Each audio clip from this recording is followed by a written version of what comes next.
Friends, welcome back to my channel, Iba in Florida. So, ayan friends, may kunting harvest na naman tayo ngayon. Meron tayong broccoli, jalapeno, and banana peppers. So, yeah, samahan niyo ako friends. Medyo mainit ngayon kahit alas 8 pa lang. Ayan, nandito tayo sa ating garden. Yan. Sandali lang friends.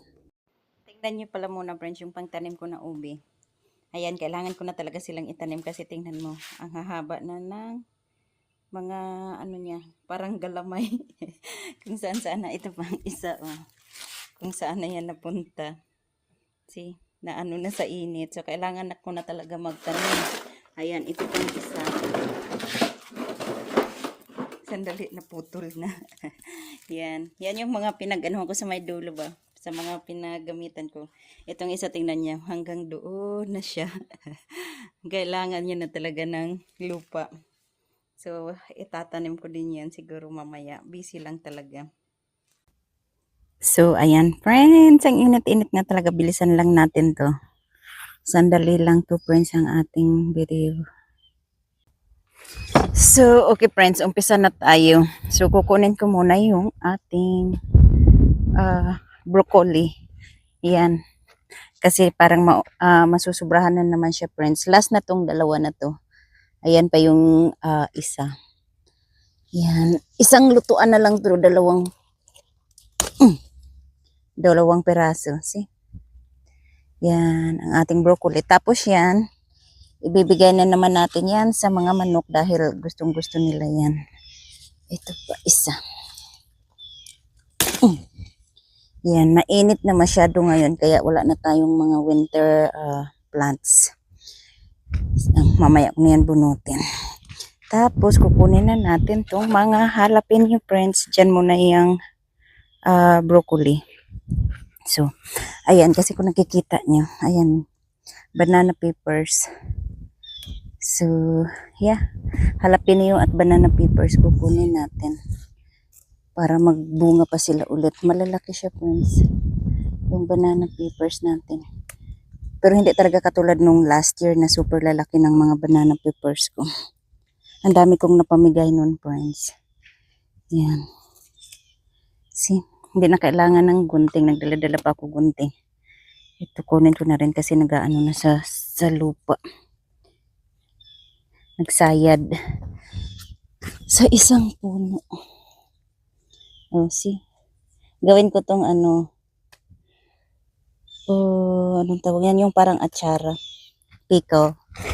See, diba? Ang dami na kaagad. Kasi gustong-gusto yun ni Ainsley tsaka ni Shannon ng pickles. Yan. Banana peppers natin. Kasi yan na rin yung nilalagay ko sa sinigang friends. Ito matanda na rin. Kunin na natin.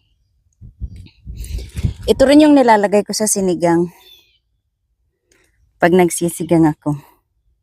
Kasi hindi ako mahilig sa maanghang. Para nakakain ko siya. See. Sandali lang. Kunin natin ang basket. Yan. O diba sabi ko jalapeno muna tapos napunta sa banana peppers. Ito pa o. Diba? Nakakatuwa. Yan.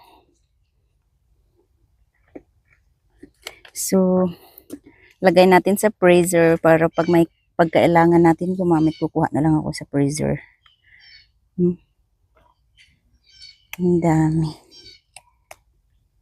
Hindi nga ako nagtanim masyado katulad last year. Last year, super daming tinanim ko nito. Tapos hindi ako nag-freezer masyado. Naputol pati yung dahon. Sayang. Okay lang yan. So, dito pa lang yan, friends. Jalapeno na muna tayo. Kukuha lang ako ng isa pang basket. Sandali lang. Ayan, may isa pa tayong basket. Diyan natin ilalagay ang ating broccoli. See? Tapos lalagay lang natin dito sa shade. Sandali.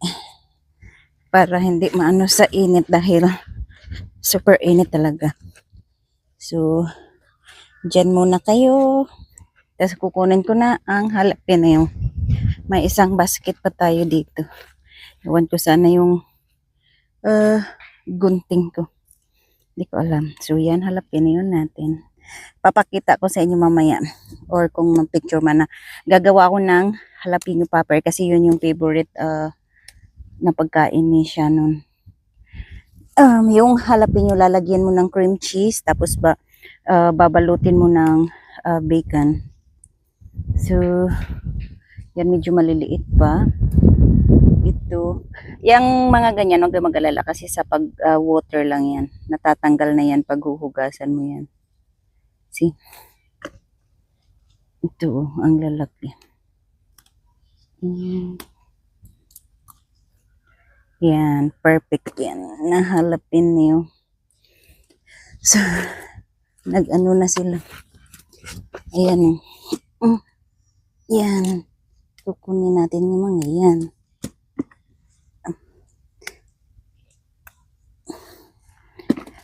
Ito pa. Ito. Bago ko lang sila nilagyan ng tukod, friends. Tukod. Kasi mga natumba na sila. Ito pa. Yan. Ayun o, ang lalaki. Ito pwede na rin pala to kasi parang patanda na siya, friends. Ang dami na. Ito din. Sayang ito nabakli. Nabakli siya. Kunin ko pa rin yan. Ito. Yan. Kasi parang pahinog na nakikita niyo. Parang may orange na siya. Ang tagal ko na ito pinaplano na i-harvest kaso busy ako, friends, kasi diba nagtatrabaho na ako, friends. Nabanggit ko na yan sa inyo dati. Yan, nagtatrabaho na tayo po. Ito pa see, yan, malapit na mahinog kasi parang papula na yung sa may puno dyan ba sa may uluhan. Ito pa. Dami jalapeno. Tapos si Shannon sabi niya, magtanim pa daw ako ng jalapeno. Ang dami-dami na nga nito. Siya lang naman kumakain ng jalapeno sa amin. Kasi maanghang siya. Pero pag niluto mo na siya ng jalapeno popper, hindi na siya maanghang, friends. Kasi diba tinatanggal yung mga seeds tapos huhugasan. So hindi na siya ganun ka anghang. Ayan, meron pa dito, friends. Itong ano pala, friends, yan, sunflower na yan. Hindi ko yan tinanim. Tumubo lang yan dyan. Kasi dati, nagtanim ako dyan ng sunflower. Tapos, yung mga buto niya, inano ng mga ibon. Madami kasi kami ibon. Nahulog dyan yung siguro yung ibang buto. Kaya, may tumubo. Kaya nag-iisa lang yan siya dyan na sunflower. Ang kamatis ko ang pangit. Pero ito maganda-ganda dito, may mga bunga. Yun, hanggang doon. I think we got the water delivery. Naririnig ko yung truck.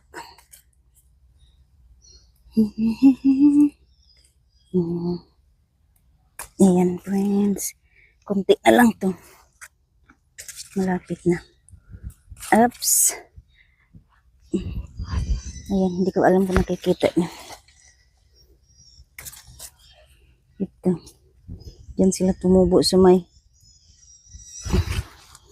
Ayoko bakliin. Ito pa. Last na to, friends. Dito na puno. Oh, ang healthy. Ang healthy ng ating jalapeno dito. Ayan. Natapakan ko na. Ay, shoot. Nabakli. Sayang, yung sanga. Natapakan ko na yung isa. Meron pa ba? Hindi, tama na to kasi ang dami na. Isang basket na siya, friends. Ay, sandali. So I guess that's it for our video today. Yan, ang ating harvest for today. Broccoli, jalapeno, and banana peppers. Thank you so much, friends, for watching. Bye. Mag-ingat po kayo. God bless.